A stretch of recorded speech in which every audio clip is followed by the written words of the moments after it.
GRIAS Academy.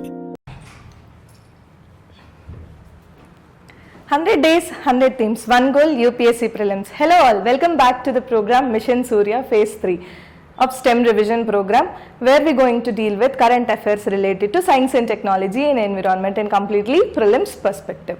So let's get started with our today's session. So let's see our first topic for today.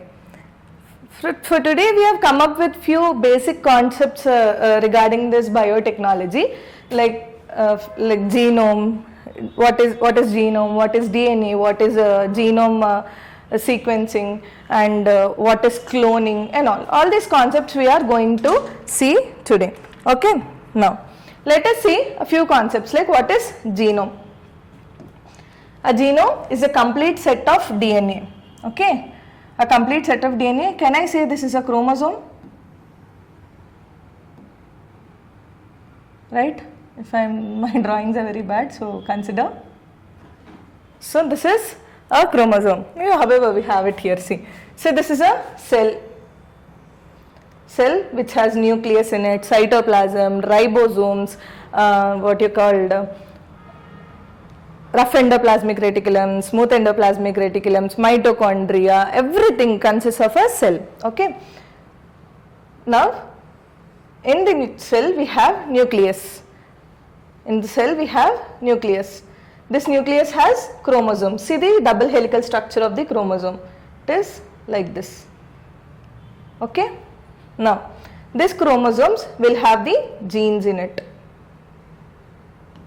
See, this is the DNA which is present in the chromosome, where all the functions like how our structure have to be complete, a body structure, or else the eye, how the eyeball should be, everything, how the hair structure of our should be, every genetic material to structure our body is in the chromosomes only. Based on the chromosomes only our body structure is developed. Okay. Now what is a genome? A genome is a complete set of DNA of an organism, either it be an organism or a human being or anything. It contains all the genetic information needed to build and maintain that organism, which is need to build an organism, and to maintain that organism anything is dependent is in the genome. Okay. Next, what is DNA? DNA is deoxyribonucleic acid. The full form of DNA is deoxyribonucleic acid. What is DNA is made up of? DNA is made up of a double helical structure. Double helical, 4 nucleotide bases, right? See, 4 nucleotide bases. What are they? A, C, G, T. Adenine, cytosine, guanine, and thymine. Okay. DNA is made up of, see this bond is there, no? You all can see, I'll show you. See this gene, hope everyone is visible.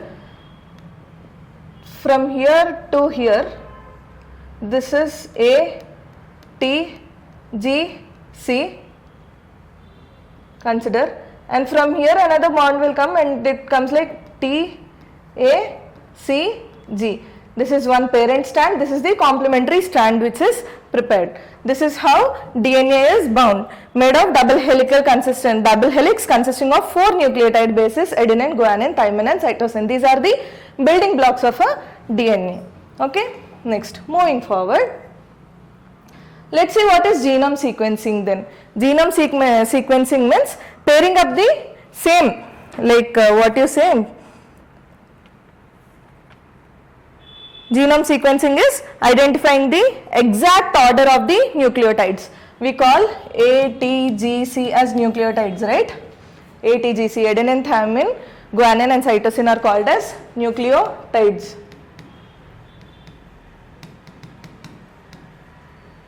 So, what you call this? Identifying the exact order of the nucleotides is called the genome sequencing. There are few types of sequencing, genome sequencing. So what are there? Whole genome sequencing and next generation sequencing. whole genome sequencing and next generation sequencing. In whole genome sequencing, what happens? It determines the order of all the nucleotides, in an individual's DNA and can determine variations in any part of the genome. In any part of the genome, if any variations are there, it could identify and give the report. That is whole genome sequencing, means complete genome is studied. Next, coming to next generation sequencing. Next generation sequencing is basically the modern hydrophore technology that allows sequencing of DNA and RNA much more quickly and cheaply than the older Sanger sequence. Sanger sequence is nothing but the normal sequencing. Okay. Next, let's see what is the significance of it. Significance of genome sequencing in health and medicine. How it is used is in precision and personalized medicine. It is used in precision and personalized medicine, like tailoring medical treatment to the individual characteristics, needs and preferences of a patient based on their genetic makeup. Okay, means if we can consider, for the example, plastic surgeries or any cosmetic surgeries comes under this, because a particular gene have to be targeted. If you want a sharp nose, then for making it sharp, a gene has to be introduced, right? So few will be happening, cosmetic surgeries and all, genetic makeup. Now this is one. Next is pharmacogenomics. In pharmacogenomics, how this genome sequencing is used is understanding how a person's genetics affects their response to drugs, reducing adverse drug reactions. Okay, to primarily address the adverse drug reactions, these genome sequencing are useful in pharmacogenomics. Next, rare genetic disorders. In rare genetic disorders, like by finding the gene mutations responsible for rare inherited diseases, like example sickle cell anemia, cystic fibrosis, to aid in early diagnosis and gene therapy. Basically these don't have such complete treatment as of now, the sickle cell anemia and cystic fibrosis. However, they can be identified beforehand, like prior only they can be identified by the this genome sequencing. Whichever the mutated gene is there, they can identify priorly and diagnosis can be started early. Okay. So next, for cancer treatments. In cancer treatments, sequencing tumor DNA to identify specific mutations driving cancer, allowing for targeted therapies. If anything, if by using this genome sequencing, we can priorly know the diseases like cancers or any inherited diseases, whatever it might be, it can be known priorly rather than in the severe stages. Okay, so that early treatment will be started. Rather than worsening, it is good to know earlier than when it get worst. Okay, next. These are few applications. Now, see in epidemiology and public health. In epidemiology and public health, pathogen surveillance. In the pathogen surveillance, how genome sequencing is used? It is used like tracking the spread and evolution of infectious diseases. It can be tracked. Example, detecting new variants of SARS-CoV-2, which is the COVID coronavirus, right? In that we can use. Next, in antimicrobial resistant, by identifying genetic markers in a bacteria that confers resistance to antibiotics, by using gene sequencing. Next, in agriculture and food security, how it is useful is in crop improvement, basically, like identifying genes associated with drought resistance and pest resistant and higher yield. We can produce it, right? Previously we have known few, in previous classes we have seen few topics regarding this, like in crop improvement, how if high yielding, yesterday we have seen a sheep, Tamim, right?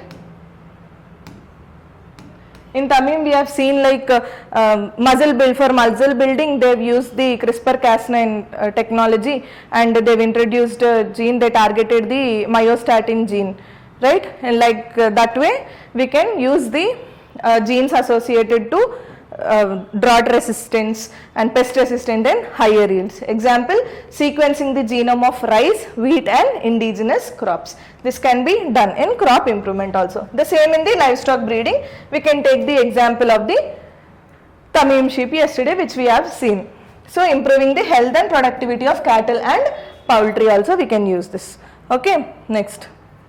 Moving forward, see the evolutionary biology and conservation. What is it? Mapping evolutionary trees and protecting endangered species by maintaining genetic diversity. It can be used in that ways. There are few key initiatives which are taken by India. The first one is Genome India project. Okay, it is a Genome India project which is spearheaded by Department of Biotechnology. In 2024 February, India successfully completed sequencing 10,000 genomes of individuals from diverse populations across the country in 2024 February. Now the main aim is to create a representative Indian reference gene. Okay, to create a representative Indian reference genome. Okay, India's population is highly diverse. It is not only one type of population is there. India is very diverse, like it contains people from white, black, whatever.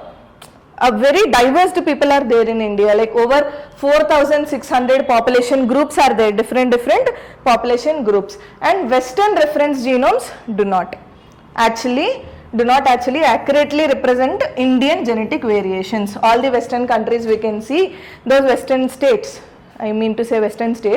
their reference genome accurately does not represent the Indian genome genetic variations. Okay. Now, see, Indi Gene project. This is another project which is initiated by the government of India, like by conducting the Council of Scientific and Industrial Research, conducted by the Council of Scientific and Industrial Research, CSIR. It sequenced 1,000 whole genome of healthy individuals from diverse ethnic groups in India. This is what CSIR has done in the name of Indi Gene project. Next, INSA COG. INSA COG is India SARS-CoV-2 Genomic Consortium. Means it is a joint initiative by the Ministry of Health and Family Welfare, Department of Biotechnology, ICMR and CSIR to sequence and analyze the genome variations of the COVID-19 virus. Because COVID-19 is a very large pandemic in India, where we have economically backwarded our country and all. So many deaths are happened, so many fatalities, many problems due to this COVID-19. So India has took up a joint initiative by the Ministry of Health and Family Welfare, Department of Biotechnology, ICMR and CSIR to sequence and analyze the genomic variations of the COVID-19 virus. What are the various types of genomic variations they wanted to sequence by this initiative? It is INSA COG. That is Indian SARS-CoV-2 Genomics Consortium. Okay. Next, see few challenges and concerns about this genome sequencing and all. We have come through data privacy and security. In data privacy and security, how this genome sequencing is challenging to us, concern to us means genomic data is highly sensitive. It is very highly sensitive. Unauthorized access could lead to severe privacy breaches. Seriously, genomic data is not a small thing. Someone having a genome data of an individual means knowing that person completely, like from how he got developed, how he is growing, everything can be known by another one. So this data is highly sensitive and it is unauthorized access could lead to severe privacy breaches. India currently lacks a dedicated robust genomic data protection law. India doesn't have any law for the protection of genomic data. Okay. Next, coming to genetic discrimination. can lead to genetic discrimination also. Fear that employers or health insurance companies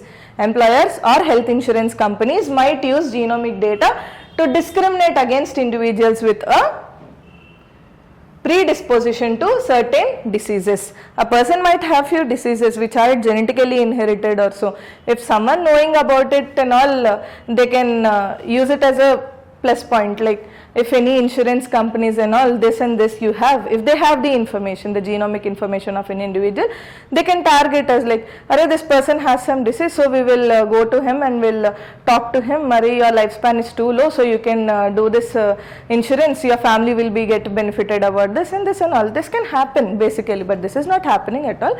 No one can hack our genome data. So this is one of the challenges we can face. Next, high cost and import dependency. How sequencing equipment and reagents, the reagents which are used for sequencing and the equipments are largely imported. They are not made indigenously. Most of the sequencing equipments are all we are importing. Okay, making the process expensive and vulnerable to supply chain disruptions. Okay, next, data storage and bioinformatics capacity. A large bioinformatic capacity we should have to store this genome data and all. Okay, we have a few websites like what you call bioinformatics websites. I forgot those. We have few bioinformatic websites like to check the genome sequence and all. We have some BLAST program, and to match the DNA with if we want to search one, if we give a sequence to the program, that will blast to another match with other sequences which are there, and it will give the take a bacteria, okay, take a normal fungi at least, say aspergillus is one fungus. When this aspergillus gene sequence is given to the website, given to the tool, this BLAST tool, what it does is it matches with all the aspergillus species, subspecies. It is a species, it has subspecies also. If it matches with, the sequence matches with the few organisms of aspergillus, so it gives out. So aspergillus oryzae, few names, aspergillus oryzae, aspergillus flavus, aspergillus fumigatus. So these will be. So when this sequence matches with the another sequence, it gives the names. Okay, this sequence is the matched with so and so organism, aspergillus oryzae. So this is aspergillus oryzae. We can name. How this database know? How this data knows? This BLAST program knows that it is aspergillus oryzae, means it has a huge database in a background, so it can match with all the sequences what it has regarding the aspergillus. Okay, next. So data storage and bioinformatics capacity also should be there, like analyzing petabytes of genomic data, which requires massive computing power, advanced bioinformatic infrastructure and highly skilled personnel, which are currently limited in our country. Next, the ethical concerns. When coming to the ethical concerns, the potential for designer babies on unethical gene editing, like the CRISPR babies controversy. Okay, these are few ethical concerns which have been seen. Now, we will see few way forward of robust data protection framework. Means it enact strict laws specifically addressing the storage, sharing and anonymization of genomic data. Next, indigenization of technology, like it has to be in India. Promote R&D under Make in India. In Make in India scheme, we have to promote R&D to manufacture sequencing machines and reagents domestically to reduce the cost rather than importing from other countries for sequencing machines and reagents. In Make in India scheme, India has to manufacture sequencing machines and reagents domestically. Now, capacity building. Invest in training bioinformatics. We can invest in training bioinformatics scientists and upgrading computational infrastructure. This is one way forward. Clear ethical guidelines, like establish strong regulatory frameworks to prevent the misuse of gene editing technologies while promoting beneficial research. Okay, these are few way forward things we have to check. Next, so moving on to the next topic, Indian genetic mapping, the Genome India project. This is how, see, let's see the context why it has can come. The Genome India project is published its, sorry, yeah. The Genome India project published primarily findings in Nature Genetics, a paper called Nature Genetics in April 2025 in successfully mapping the genomes of 9,772 Indians across 83 endogamous inbreeding population groups. What is endogamous means? See, just a second. Endogamous or inbreeding means individuals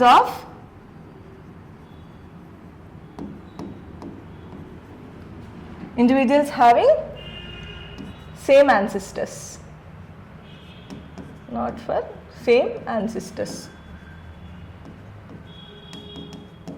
When two individuals get married, when two individuals, a male and female of belonging to a same family, same clan or same societal norms, carrying the same ancestors, they are called inbreeding population groups. Okay, so the Genome India project published preliminary findings in Nature Genetics, which is published in April 2025, successfully mapping the genomes of 9,772 Indians across 83 inbreeding population groups. Okay, next. Now let us see what is Indian genetic mapping. It is the comprehensive process of analyzing DNA sequences to locate specific genes and identify variations in the sense mutations, sudden change, mutations across the Indian population, any mutations across the Indian population. This is what the genetic mapping will do. So, see the core purpose. What is the core purpose of this genetic mapping? Is to understand the unique genetic diversity of India. Because as we know, India is hugely diverse country. So, to basically know the genetic diversity of India, to determine the diseases susceptibility at a population level and build a foundation for precision medicine, this the core purpose of genetic mapping is being done. Okay. Next, let's see what is the methodology, how this genetic mapping is done. Sample collection. First, blood samples are collected from the individuals and their targeted individual to extract DNA. First, the DNA is extracted from the blood. Anything which we want our DNA. First, the DNA only is extracted from the blood. Then, this is paired with gathering phenotype data. Using the bioinformatic tools. Phenotypic data means, phenotypic data is how the individual is shaped, like the height, the hair structure, the personality of an individual, the weight, any blood pressure or any diseases, and all these are all any inherited, genetically inherited diseases in a person. Everything is being known by the phenotypical, that is the phenotypical data. Then what is this genotypical data? It consists of the xenotypical data also. Genotypical data is the gene, the chromosomes, and how this has to build. Like every individual has a certain weight, right? This weight is also determined by our genes, our chromosomes, height, blood pressure, everything is carried. One gene is responsible to give blood pressure in our body. Like that, some other genes are responsible for diabetics, some other genes are responsible for some other inherited diseases carrying from our ancestors. This is what called the genomical data, and this is genotypical data, and this is the phenotype data. Phenotype data is the physical ones which we appear, weight, height, the blood pressures, the diseases what we carry, these all are phenotypical data. Okay, next, the blood sample is collected from the individual and DNA is extracted, and this is paired with the phenotype data using the bioinformatic tools. Next, whole genome sequencing. Next, the whole genome sequencing is done like advanced machines, they decode the complete DNA sequence of an individual, including both coding and non-coding regions. Basically, a gene has a DNA, or a gene has coding and non-coding regions. What coding regions do is, basically they make protein. Proteins have been prepared by coding regions. Non-coding regions are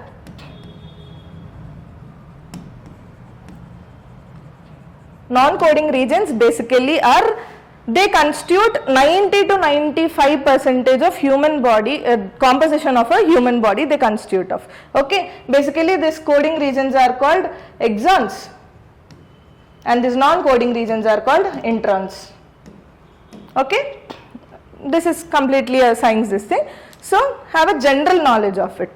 Okay, it is a whole genome sequencing method is done by advanced machines that decode the complete DNA sequencing, including both coding and non-coding regions of the DNA. Which institutes are included in this?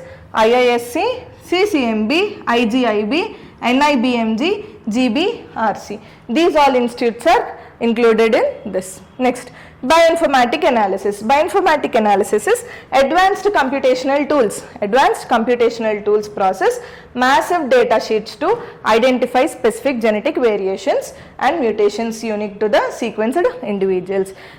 A DNA is sequenced and that sequence is produced in the bioinformatic tools. Okay, by using few bioinformatics tools, we can match this database, match this gene sequencing to the another gene sequencing in the database which is previously stored. Okay, now that is the bioinformatic analysis we can do.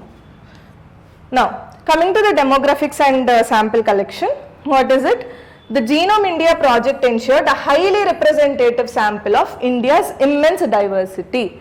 Okay, how much it covered? Spanned 83 population groups over 100 locations. Okay, encompassing how many? 30 tribal and 53 non-tribal groups, constitutes of 30 tribal and 53 non-tribal group people. Next, gender distribution.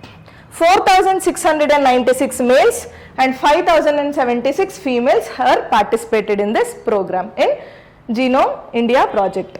Next, linguistic diversity. It included population speaking languages from all four major linguistic families in India, that is Indo-European, Dravidian, Tibeto-Burman and Austro-Asiatic families. All these families on the linguistic basis they have taken. Next, sample integrity.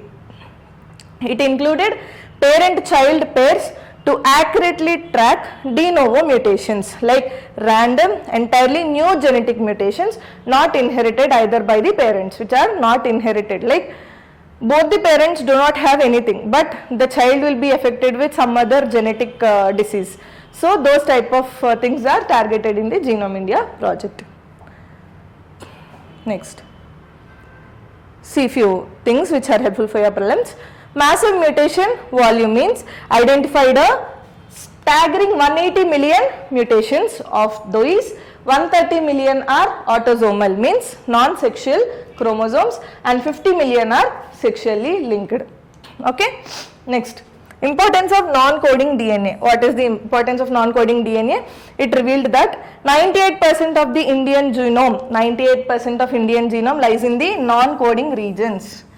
Lies in the non-coding regions, which is critical for understanding gene regulation, expression and human evolution. If it is the coding sequence, we can easily track. If it is a coding region, we can easily track. But see here, 98% of the Indian genome lies in the non-coding regions, which is critical to understand the gene regulation, expression and human evolution. Next, unique genetic pools. Like these are confirmed that each endogamous group possess highly specific mutation patterns. Not all. Next, bridging the global data gap means historically India's genetic diversity was severely underrepresented in global genome databases. This project fills a critical void in global human genetics. Okay, next. See the significance of mapping endogamous groups. India has approximately 4,000 endogamous groups with minimal gene flow between them due to strict cultural marital practices. This has distinct genetical consequences. What are these? Coming to the feature, we'll see disease hotspots. And disease hotspots like endogamy leads to the repeated transmission of recessive genetic diseases with specific communities. Examples, population specific genetic disorders can now be mapped and closely monitored. Next, preserved diversity. Preserved diversity means isolated genetic signatures remain intact, providing crucial clues to ancient human migrations and ancestry.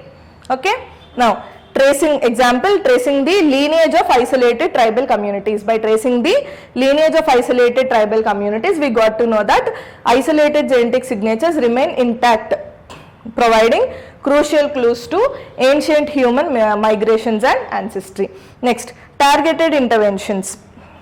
By developing screening camps only in regions where a specific genetic risk is high, where the areas where a specific genetic risk is high, there the screening camps are developed. By that we got to know that enables the creation of cluster based medical screening protocols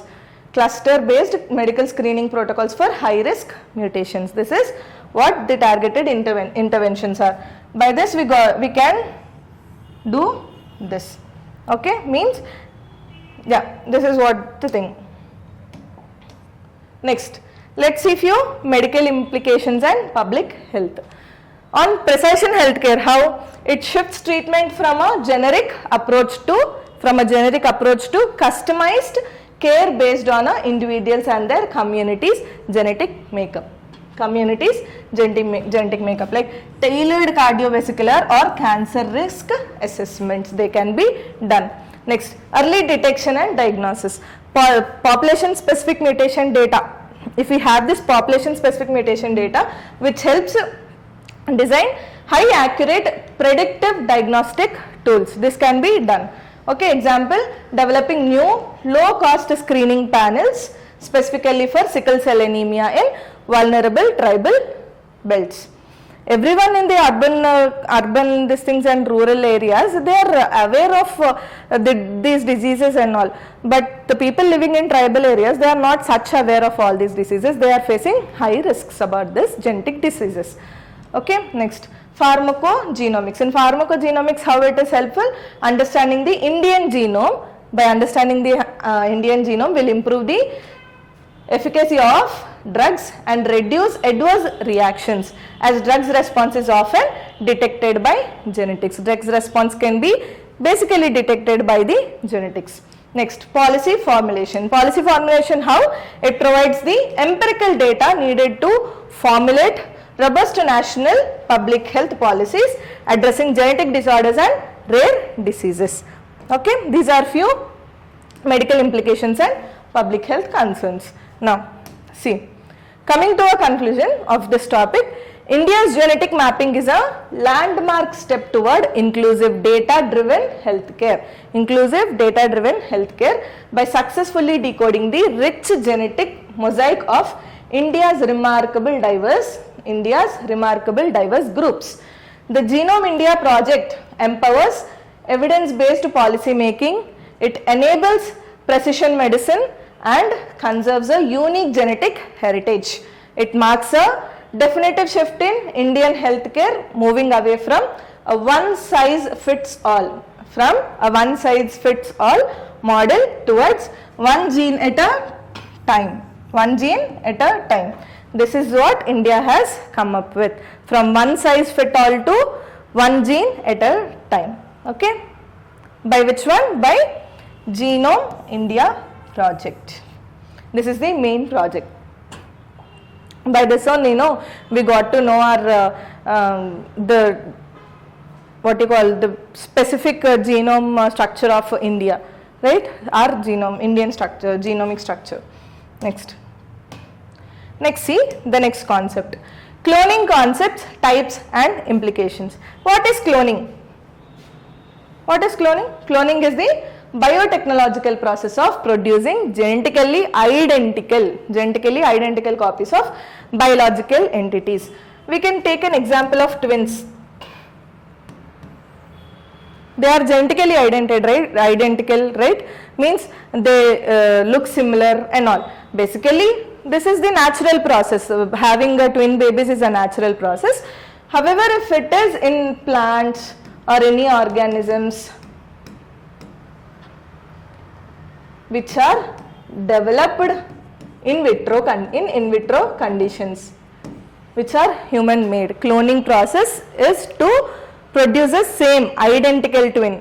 So we can say this. We can say this like cloning is a biotechnological process producing genetically identical copies of biological entities, including the same molecules. If we want a molecule, a same molecule of it, we can reproduce the same one. If we want a cell, we can reproduce the same cell. If we want the entire organism, we can obviously create an entire organism which is the same one, means exact copy. Okay. Now, what is the scope of it? Can be applied to organisms like plants, animals and humans also. It can be applicable. Like cells, like somatic cells, stem cells and molecules like DNA sequencing and genetic engineering also. This cloning process is used. Okay. You can see this is the gene donor. See, this is the gene donor. This is the plasmid donor. Plasmid is like a vehicle to carry. Okay, vector vehicle. This is the isolated gene. From this, a small piece of gene is cutted and isolated. Okay. From this, the bacterial plasmid has come out. This plasmid. Okay.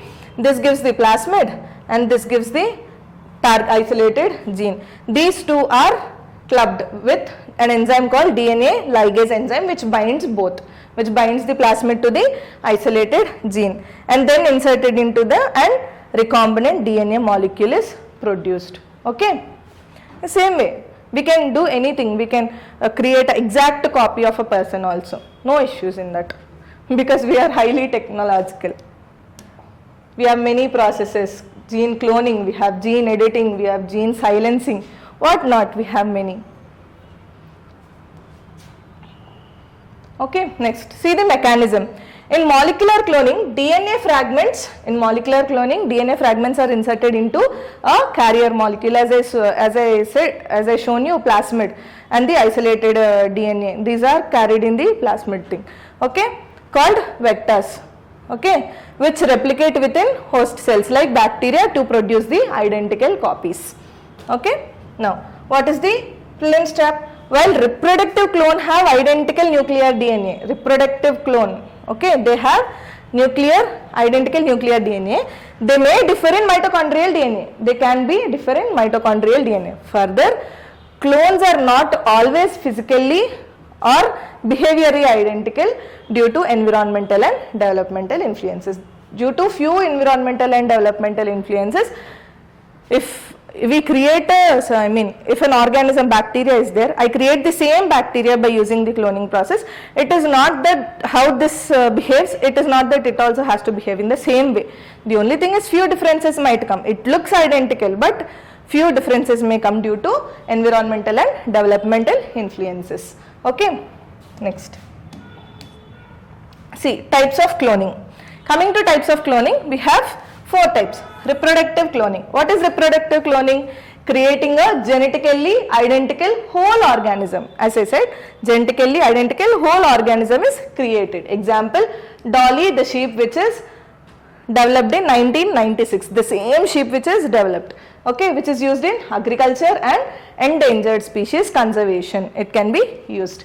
Next, therapeutic cloning. In this therapeutic cloning, what is the process and purpose of it is generating stem cells to develop specific tissues and organs for transplantation. Okay. For organ transplantation and developing specific tissues, we use therapeutic cloning. Like see examples, treating degenerative diseases like Parkinson's, diabetes and organ failure. Organ transplantations can be done by how? Artificial hearts are coming, artificial liver, all these are coming, right? Cloning technology, the same function, how heart behaves, they can reproduce the same heart, they can reproduce the same liver, they can reproduce the same kidney, they can do it by this cloning process. Okay, then they developed the Dolly sheep in 1996, the same way. Next, gene or molecular cloning technique. How this is used? Copying scientific DNA sequences and gene. By copying the scientific DNA sequences and genes, this gene or molecular cloning method is being done. In which one, what are the applications of it? Genetic engineering and drug development and large scale protein production, this can be used. Next, in embryo cloning, this is artificial twinning, means it is mimicking natural twinning by splitting a fertilized embryo into two or more identical embryos. Basically it is the IVF process. Okay, the eggs have been taken and fertilized with sperm in vitro conditions. In vitro conditions, embryo is developed, right? One egg, one sperm, it develops the embryo. But in embryo cloning, what happens? It develops more identical embryos. Not only one, more identical embryos.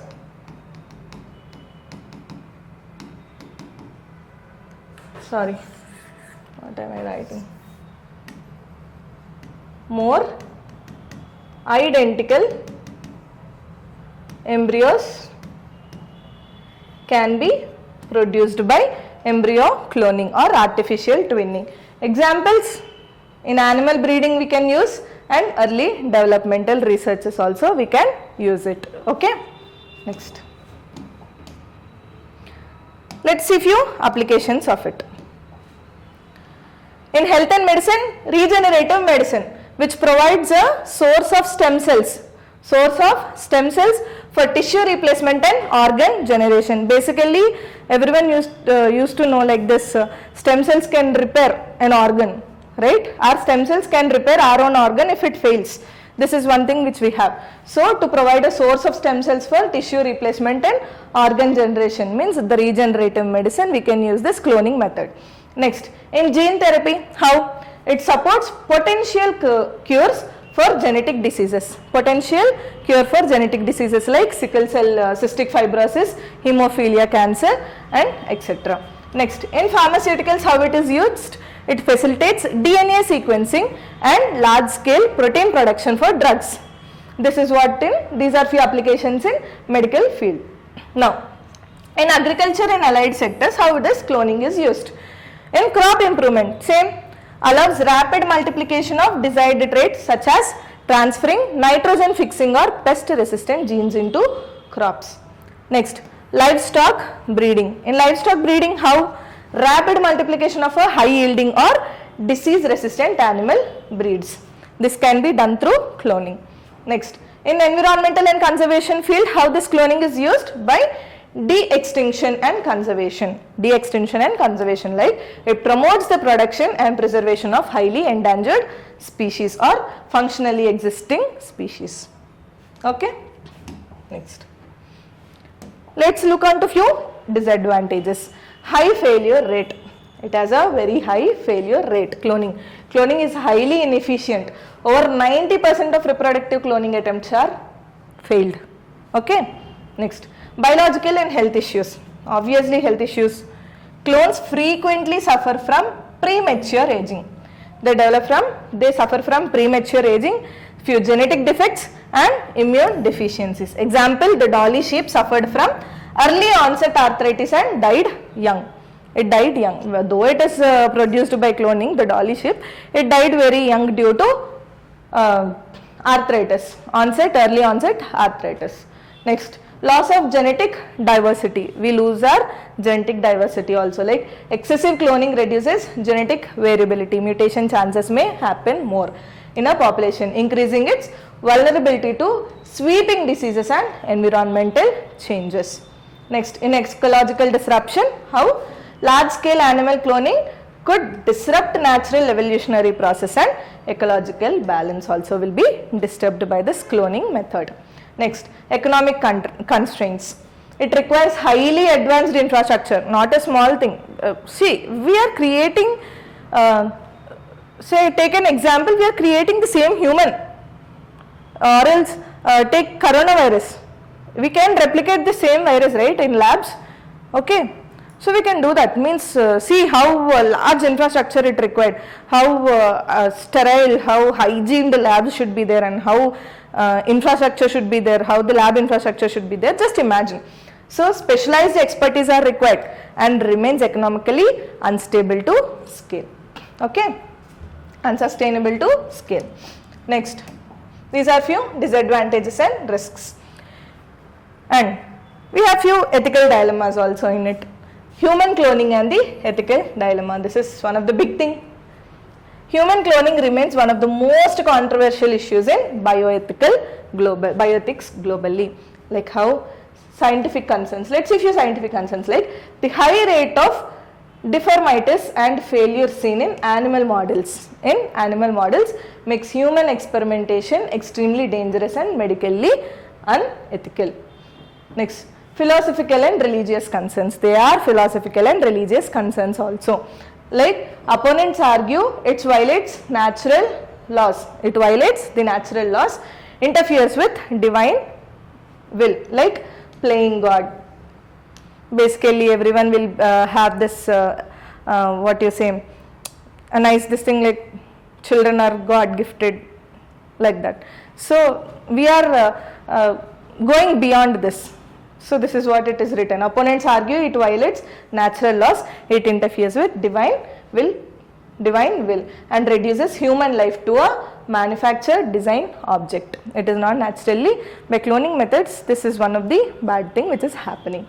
Next, it is good and bad. For few it is good, for few it is like, okay, chalo, we have ways to do. In that way it is the human life is manufactured like a designed object. Next, psychological impact. It has a high psychological impact also, like potential human clones would face severe identity crisis and psychological stress regarding individuality. Next, the global consensus. What are these global consensus then? Reproductive human cloning, like universally opposed by most scientific bodies, governments and religious institutions. Reproductive human cloning is highly opposed by scientific bodies, governments and religious institutions. This is the high global consensus.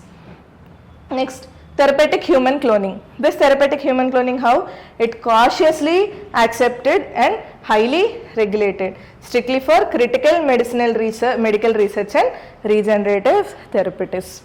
Okay, regenerative therapies.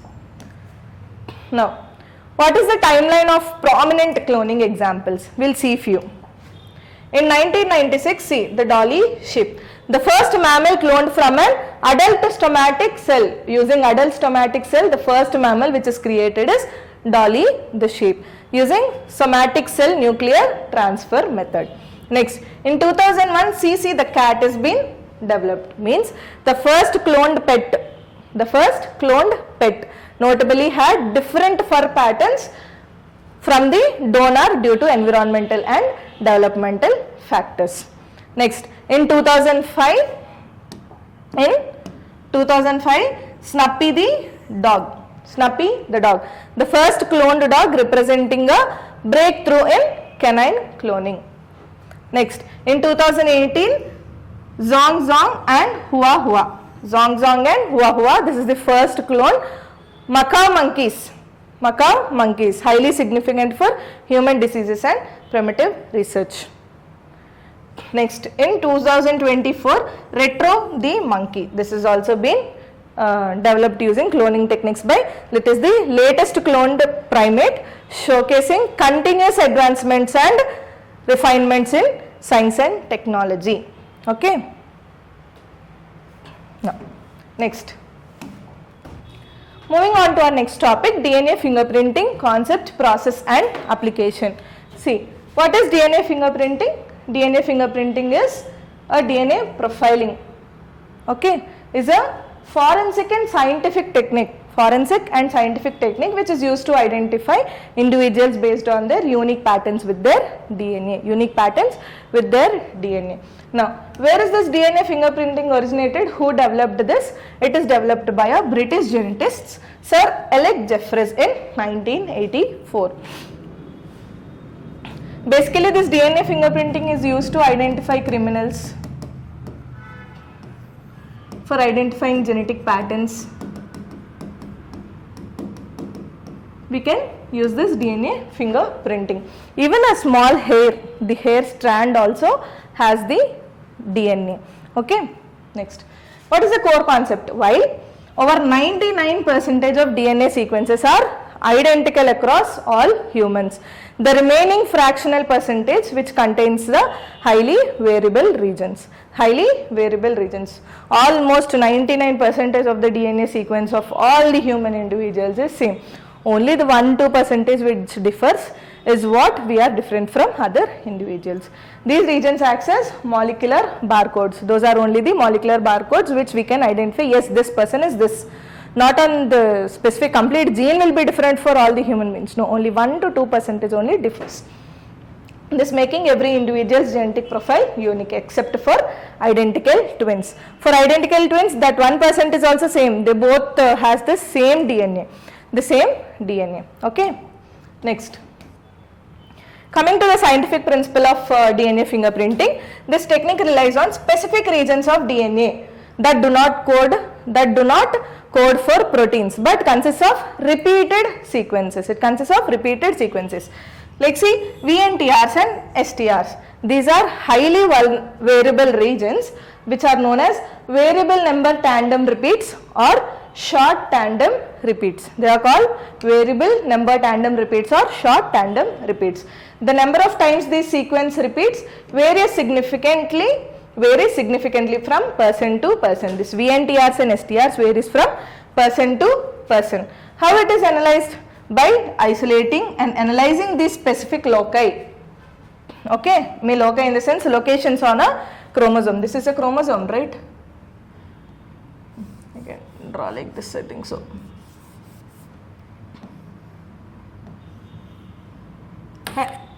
Sorry. So, this is a chromosome. I'm very bad at drawing, so don't mind. This is a chromosome. So, by isolating and analyzing this specific loci, and means the locations on the chromosomes, scientists can generate a distinct genetic profile for an individual. They can generate a distinct genetic profile of an individual. Okay, basically this is how a chromosome looks. Okay, next. See, we'll see the step-by-step process of DNA fingerprinting. The generation of DNA fingerprinting involves several precise laboratory steps, like first sample collection, like biological material containing cells, like might be saliva, blood, hair strands, or semen, or buccal swab, or bone, anything with a nucleus. It has to have a nucleus and it is collected. Then the DNA is extracted from it. The DNA is chemically purified and separated from the rest of the cellular material. Okay, means next the PCR amplification. PCR amplification means single copy. If I want this, it gives a multiple copies. Polymerase chain reactions. This technique, the extracted DNA is multiplied. One DNA, if I have one human DNA, this human DNA is multiplied into several copies through PCR method, polymerase chain reaction method. Specific primers target and amplify which amplifies which region? STR and VNTR regions to create enough DNA for analysis. Whatever I have, like see, if I have a bone, if I have a hair strand, take a hair strand. Okay. In a hair strand, how much of DNA quantity would I get? Only a minimum, right? So, for further processes also I need the DNA. So, I wanted to multiply the DNA which I have. I have only one small strand of hair.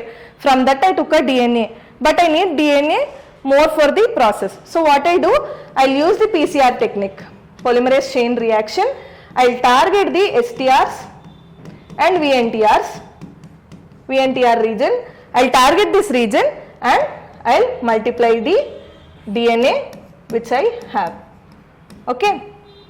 Now, this is PCR amplification. Now, comes the separation. Separation is by gel electrophoresis. The amplified DNA fragments, the fragments which are there, which has come from the PCR, polymerase chain reaction, are placed in a gel and subjected to an electrical current. See, this is how a gel electrophoresis equipment looks. Anode and cathode, positive charge and negative charge, and here we have a gel where we load the samples here. In this we have the buffer to run. Okay. So this is the positive anode and positive and negative electric and cathodes. So electricity is supplied. When electricity is supplied, because DNA is negatively charged, fragments move towards the positive electrode. They all move to the positive electrode. Smaller fragments which moves faster, and then the larger ones separate them by size, basically by size. See, the larger molecules will be at the top and smaller molecules, they move fast based on the size they are. Okay, this is the separation by gel electrophoresis. Now detection. The separated DNA fragments which are separated on the gel using fluorescent dyes and radioactive probes. Fluorescent dyes and radioactive probes to detect them, to make them visible. What we do, we use the fluorescent dyes and radioactive probes, making them visible as a distinct pattern of bands. See, if it is this a gel, in a gel, if it is run by the electricity, due to its size, and as the DNA is negatively charged, it moves to the positive side of the this thing, and they create bands like this. Okay, all these bands are not visible by naked eye, so we use few fluorescent dyes and radioactive probes to make it visible in a distinct patterns of bands. Next, the profile generation and matching. How they are matched with the genome data? By using advanced computer systems, analyze the size and number of repeats, these bands, number of repeats in these bands. Now, this generated profile is then computed against a suspect's sample. A suspect sample and relatives DNA, or a centralized database to find a match. If any database has the basic this gene data, it will be matched, or else it is compared against the suspected sample. Okay. Now, obviously in crime and all, we will find some or the other things, right? What you say? If someone's a hair strand is found, someone or other will be the suspect of that case, right? We'll take this sample and we'll extract DNA from this. We will match the DNA. If this is matched, this is the criminal. This is what happens in CIDs. Okay. Next, we'll see few applications in forensics and criminal justice. How crucial for identifying preparators okay, by matching crime scene evidence to suspects. Example, highly utilized in sexual assault and homicide cases. Okay. Next, paternity and kinship testing concisely establishes biological relationships by comparing a child's DNA profile with alleged parents for legal or personal purposes. Next, disaster victim identification. It can be used in this also. It helps identify unknown remains in mass casualties, accidents or wars by matching them to the DNA of living family members. Next, wildlife forensics and conservation. How in wildlife forensics and conservation is used to track poachers by matching confiscated animal products like skins, bones and all to specific protected species or regions. Next, In evolutionary anthropology, how this DNA fingerprinting is useful? It studies ancient DNA to reconstruct ancestral human migrations and genetic lineages over generations. Next, in agriculture and animal husbandry, how it is used? It determines pedigrees and tracks genetic markers for disease susceptibility in livestock and crop breeding. Next, in medical diagnostics, how it is? It is used as aids in diagnosing inherited genetic disorders like Huntington's disease, cystic fibrosis and sickle cell anemia. This is how our DNA fingerprinting technique is used in various applications. Now, let us see few limitations of it. Few limitations are not 100% absolute. It is not 100% absolute because while the statistical probability of match is incredibly high, it is not absolute. Courts often require corroborating evidences also. Not only by DNA fingerprinting we can tell that he is the suspect. Court also needs a corroborating evidence. Next, contamination risks. Yes, obviously it can have the contamination risks also, like even microscopic amounts of external DNA introduced as a crime scene or in the lab can screw the results. Next, mixed samples. Obviously, it is highly challenging to isolate individual profile when a DNA sample contains biological material from multiple people. Next, in sample degradation also, how environmental factors like heat, sunlight, bacteria and all can degrade the DNA. They can degrade the DNA leading to partial profiles that are difficult to analyze concisely. Okay. Next, in resource intensive, like it requires highly skilled personnel and expensive laboratory infrastructure which can be barrier in developing regions. These are few limitations and challenges of DNA fingerprinting technology. What is the India initiative in DNA technology? To harness the benefits of DNA technology securely, India has established specialized institutions and few legal frameworks. We will see what are those. What are the government initiatives? Center for DNA Fingerprinting and Diagnosis, which is in Hyderabad. Center for DNA Fingerprinting and Diagnosis in Hyderabad. These are few institutions which are specifically concerned for DNA fingerprinting technologies. Center for Cellular and Molecular Biology, Hyderabad, CCMB, Hyderabad. Next, Central Forensic Science Laboratories with Specialized DNA Analysis Center, example in Kolkata and Chandigarh. Next, National Bureau of Plant Genetic Resources and National Institute of Plant Genome Research, which are in New Delhi. These are few key government institutions. Okay. See, few legal and regulatory frameworks.